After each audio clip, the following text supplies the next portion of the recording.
बिस्मिल्लाहिर्रहमानिर्रहीम।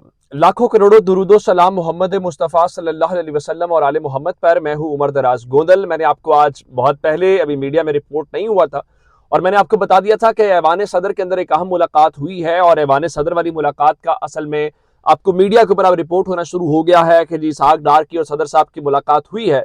और मीडिया के ऊपर खबरें ये चलाई गई जी, वो असल में हुआ ये है कि IMF की वजह से मिनी बजट लेके आना है, तो उसको ऑर्डिनेंस की सूरत में लाना है, तो इसलिए सदर साहब से मुलाकात की गई है। पहली बात यह है कि पहले हुकूमत जितने ऑर्डिनेंस लेके आती है, क्या सदर साहब उसको रोक सकते हैं? बिल्कुल भी नहीं। ऑर्डिनेंस लाना एग्जीक्यूटिव का इख्तियार है, वो उसको इस्तेमाल कर सकते हैं। सदर से उसका क्या ताल्लुक है? पहली बात। दूसरी बात यह है कि अगर ये मामूल की मुलाकात थी, तो सदर पाकिस्तान ने आज फौरी तौर पर इमरान खान से टेलीफोनिक रब्ता क्यों किया है? ये दूसरी बात है। फिर खबरें इस्लामाबाद से इस वक्त ये भी आ रही हैं कि इसहाक डार की एक नहीं बल्कि दो मुलाकातें हुई हैं, और इस वक्त दूसरी मुलाकात भी जारी है। एक मुलाकात की तो मैं तस्दीक आपको पहले कर चुका हूं कि मुलाकात हुई है, और दूसरी मुलाकात की खबर अभी रिपोर्ट नहीं हुई। वो कौमी असम्बली के स्पीकर से टाइम उनका आज तय हुआ है, अगर वो उसमें कोई रद्दोबदल नहीं आ जाता। अब इमरान खान से सदर साहब ने रब्ता किया है, और इमरान खान को इस सारी सिचुएशन के ऊपर एतमाद में लिया गया है।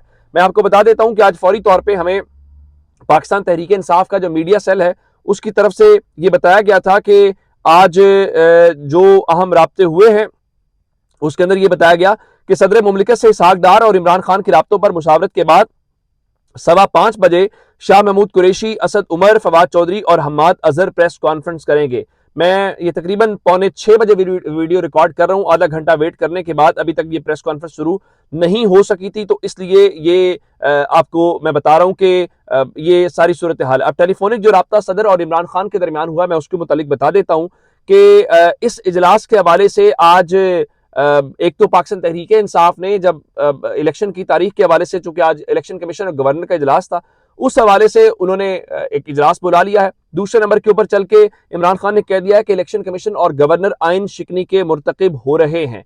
अब ये मुलाकातें अपनी जगह के ऊपर हैं, और जो वहां पे मुलाकातें हुकूमत की तरफ से हो रही हैं, वो डर क्या है मैं आपको बता देता हूं। डर उनको ये है कि चूंकि अगर सुप्रीम कोर्ट का फैसला मुमकिन तौर पर ये आ गया कि आप हर सूरत इलेक्शन करवाएं, जो कि आना भी चाहिए, आइन और कानून के मुताबिक है, तो फिर PDM हुकूमत के पास कोई चारा नहीं रह जाएगा इलेक्शन करवाने का। और इवन चलिए आप अदालत को या तहरीक इंसाफ को छोड़ दीजिए, शायद खाकान अब्बासी जो इनके अपने रहनुमा है, वो खुद बोल के कह रहे हैं कि इनके पास इलेक्शन करवाने के अलावा और कोई चारा नहीं है। ये सिर्फ और सिर्फ टैक्टिक्स इस्तेमाल कर रहे हैं, लेकिन वो टैक्टिक्स ज्यादा देर चल नहीं पाएंगे। अब दूसरे नंबर के ऊपर जो बड़ी डेवलपमेंट है वो ये है कि आज अदालत के हुक्म के एन मुताबिक गवर्नर पंजाब और इलेक्शन कमीशन की जो 3 रुकनी कमेटी है, उनकी मुलाकात हुई। ये मुलाकात गवर्नर हाउस के अंदर हुई, जहां पे IG और चीफ सेक्रेटरी को बुलाया गया था, और उन्होंने इस हवाले से जो अमन अमान की ब्रीफिंग थी, या पैसों के मामलात हैं कि हमें कितने पैसे चाहिए और हमें कितने पैसे मिल रहे हैं, उसके ऊपर ब्रीफ किया। लेकिन इस इजलास के अंदर भी कोई तारीख तय नहीं हो सकी। मुख्तलिफ तजावीज आई, लेकिन खबर यह है कि गवर्नर पंजाब ने आज भी तारीख देने से या उस मामले को आगे बढ़ाने से इनकार कर दिया है, जिसकी बुनियाद के ऊपर तहरीक इंसाफ ने इजलास बुला रखा। अब आज बहाना क्या बनाया गया, ये इंपॉर्टेंट बात है। आज गवर्नर साहब ने यह बताया कि चूंकि सिंगल बेंच का फैसला है जस्टिस जवाद हसन साहब का, तो इसलिए गवर्नर पंजाब ने कहा है कि वो इस सिंगल बेंच के फैसले को चैलेंज करेंगे, और इस सिलसिले में फैसले की तशरीह और वजाहत के लिए लाहौर हाई कोर्ट से रुजू का कहा गया है।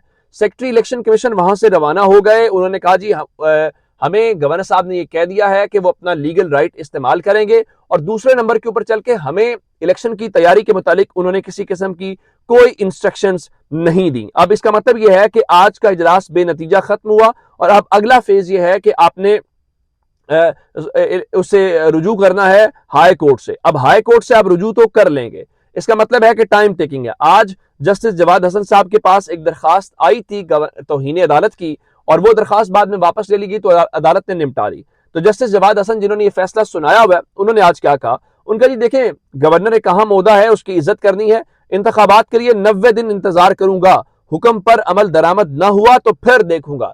यानी वो फरमा रहे हैं कि अभी शायद वो किसी किस्म की कोई डेवलपमेंट की तरफ ना जाएं, लेकिन वो 90 रोज उसका इंतजार करेंगे, और 90 रोज के बाद देखेंगे।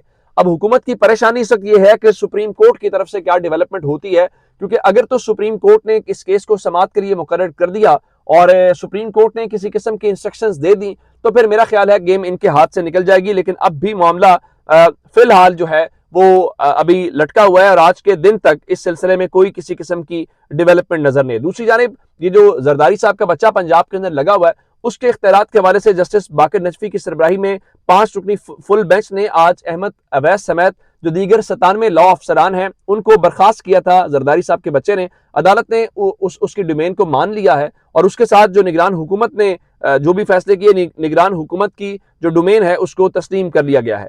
अब चलें, ये अच्छी बात है। अगर आपको लगता है कि वो फैसले ठीक कर रहा है तो वो अपनी जगह पे रहने दे। दूसरे नंबर के ऊपर चल के एक और जो डेवलपमेंट है वो मरीम नवाज से मुतालिक है। एक तो दामाद हाई कोर्ट के नाम से वो ट्रेंड चला रहे हैं। अब उनको डर ये है, चूंकि उन्होंने फैसला किया वह ताकतवरों के साथ मिलकर कि उन्होंने इलेक्शन रोकना है और मरीम नवाज कह रही थी इमरान खान सियासी फितना है, उसको इक्तदार से निकालना, सारा कुछ करना हम सबका फर्ज है। और उन्होंने ये फरमाया कि एस्टैब्लिशमेंट ने इमरान खान के सर से हाथ खींच लिया तो ये अदलिया के घोड़े पर सवार होकर वापस आने की कोशिश कर रहे हैं। पहली बात यह है कि आप क्लैरिटी ले आए कि एस्टैब्लिशमेंट ने इमरान खान के सर से हाथ खींचा या नहीं खींचा। चंद रोज पहले आप फरमा रही थी कि हमारी हुकूमत 28 नवंबर के बाद गिनी जाए, क्योंकि 28 नवंबर से पहले इमरान खान के ऊपर सरपरस्ती थी। एक बात। दूसरी बात, इमरान खान अदलिया के घोड़े के ऊपर सवार होकर आने की वापस कोशिश कर रहे हैं या नहीं आने, इससे अंदाजा कर लीजिए ये वही अदलिया है जिसने तहरीक अदम एतमाद के ऊपर स्पीकर की रूलिंग को मुस्तरद किया। इस अदलिया ने इमरान खान को अदम एतमाद की जो करारदाद है उसके ऊपर वोटिंग का हुक्म दिया। इस ने जो स्पीकर और इसमें जो इस्तीफों का मामला था उसके ऊपर फैसला दिया और इसने ही आपको बहुत सारी और मामलात के ऊपर आपको सहूलत दी। आपकी बात मानी, सहूलत से बेहतर लफ्ज़ ये है। तो आपको तब तो ये अदलिया बुरी नहीं लगी। अब जब आपको ये लग रहा है कि आपने बंद कमरों वालों के साथ मिलकर फैसला किया कि आपने इलेक्शन नहीं करवाना और अवाम के फैसलों की आपने बात नहीं सुननी, तो फिर आप कम से कम ये तो ना करें ना कि आप उसको इमरान खान के साथ जोड़ दें। आप मान लें कि अदलिया आपके इस घिनौने मंसूबे के अंदर एक रुकावट बनती हुई जरूर नजर आ रही है। और एक और बात, आप लोग कितने आइन पसंद हैं, आज जरा अंदाजा कीजिए कि पीटीएम के रहनुमा, जो अब तो खैर वो पीटीएम का पार्ट नहीं है, अब वो अलग से हो चुके हैं, और वो हैं अली वजीर। उनकी जमानत हो चुकी थी लेकिन उनको कराची की बिलावल भुट्टो जरदारी की हुकूमत की डोमेन के अंदर जो जेल है उससे रिहाई नहीं मिल रही थी। बहुत ज्यादा क्रिटिसिज्म हुआ कि कम से कम आप तो बड़ी आइन कानून और जमहूरियत के भाषण देते हैं, तो आज 2.5 साल के बाद अली वजीर जो है वो रिहा हो गए। ये वही अली वजीर है, जब इमरान खान की हुकूमत गिरानी थी तो आपको उसका वोट चाहिए था, लेकिन अब जनरल बाजवा के जाने के साथ जनरल बाजवा के जितने जाती अना के मसले थे वो भी खत्म हो गए हैं और अली वजीर को रिहाई मिल गई। अली वजीर ने जनरल बाजवा से माफी नहीं मांगी जो उससे मुतालबा किया जाता था। तो कम से कम जनरल बाजवा को पता चल गया होगा कि आप रिटायर हो जाते हैं तो फिर आपका यही मकाम होता है, इसलिए रिटायरमेंट से पहले ऐसे काम करने चाहिए कि रिटायरमेंट के बाद भी लोग आपकी इज्जत करें। अदरवाइज फिर ये जो हाल है आपने देख लिया, आज आपका कोई नाम लेवा भी नहीं है। अली वजीर आज रुकने कौमी असम्बली भी है, अली वजीर को आज रिहाई भी मिल गई है, लेकिन आप जो है वो आज अपने मनसब के ऊपर नहीं है और ना ही कोई आपको डिफेंड कर पा रहा है। एक और खबर ले लीजिए, हम सुनते हैं जी तहरीक इंसाफ ने अप्रैल 2022 के अंदर इस्तीफे दे दिए थे और कहा जाता था देखें जी ये तो मरात ले रहे हैं, ये तो तनख्वाहें ले रहे हैं। आज अटर्नी जनरल पाकिस्तान ने, यानी जो हुकूमत का अपॉइंट करी पर्सनैलिटी है, उसने सुप्रीम कोर्ट ऑफ पाकिस्तान को बताया है कि पाकिस्तान तहरीक इंसाफ के जो अरकान असेंबली हैं उन्होंने अप्रैल 2022 से तनख्वाहें वसूल नहीं की। अब मुझे ये बताइए कि रोजाना वुज़रा जो झूठ बोलते थे, क्या उसका किसी के पास तोड़ या कोई जवाब है या कोई बात नहीं है।